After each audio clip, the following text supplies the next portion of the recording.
आदमी, जिस व्यक्ति को ये नहीं पता कि अपना झूठा पानी अपने सर पे नहीं डाला जाता, वो आदमी नरेंद्र मोदी जी के ऊपर इस तरह की टिप्पणियां करते हैं। सच बात यह है कि राहुल जी को भारत की संस्कृति, भारत की सभ्यता, भारत की परंपराएं, उनका बोध नहीं है। शहजादा नहीं कहना चाहिए। सच मायने में तो जिस तरह औरंगजेब ने अपने बाप शाहजहां को जेल में डाला था, और भारत का नहीं दुनिया का इतिहास गवाह है, उन्हें शहजादे की जगह औरंगजेब कहना चाहिए।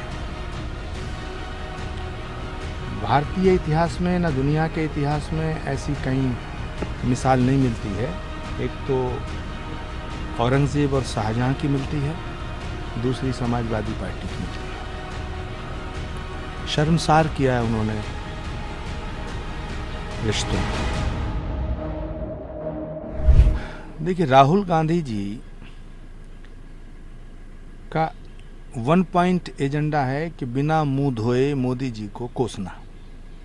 सुबह उठ करके हाथ मुंह धोए बिना मोदी जी को गाली देना शुरू कर देते हैं।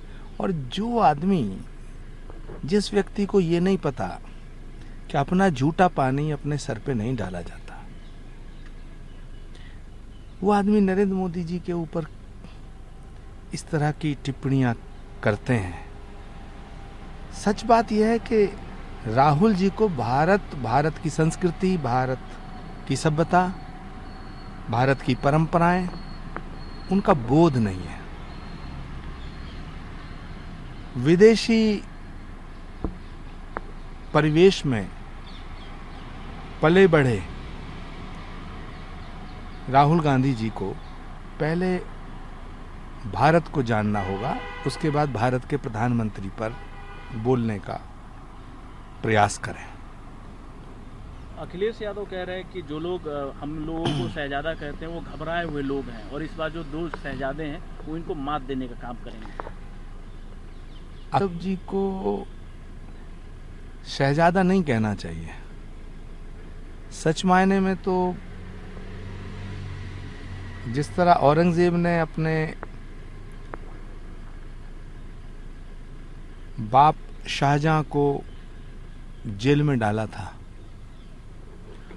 और भारत का नहीं दुनिया का इतिहास गवाह है, उन्हें शहजादे की जगह औरंगजेब कहना चाहिए। भारतीय इतिहास में न दुनिया के इतिहास में ऐसी कहीं मिसाल नहीं मिलती है। एक तो औरंगजेब और शाहजहां की मिलती है, दूसरी समाजवादी पार्टी की मिलती है। शर्मसार किया है उन्होंने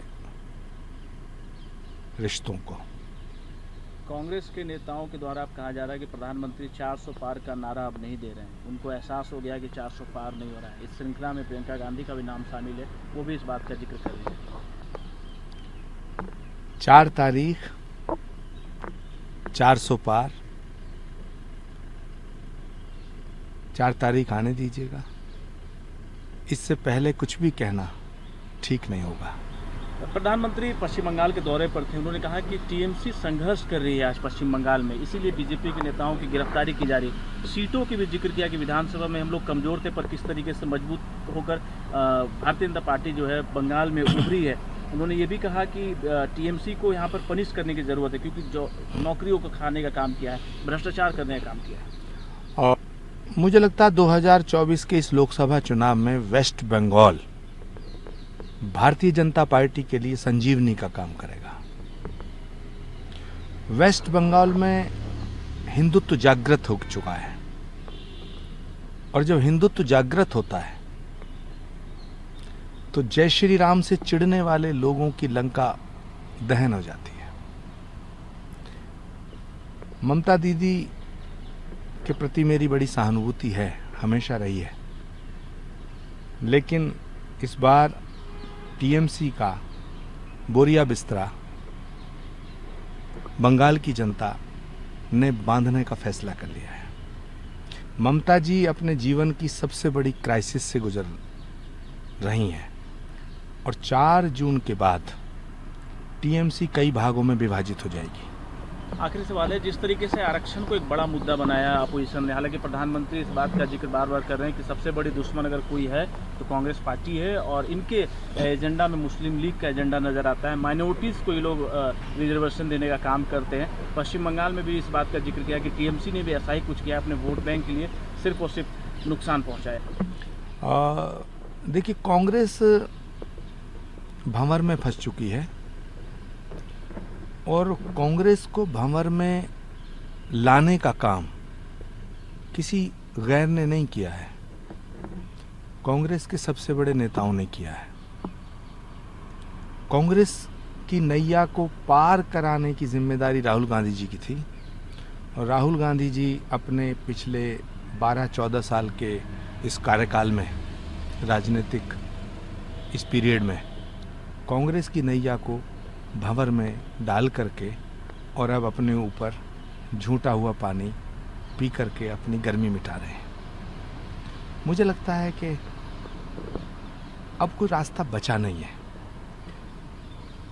राहुल गांधी जी कांग्रेस के खेवनहार थे, लेकिन राहुल गांधी जी कांग्रेस के बंटाधार बन चुके हैं।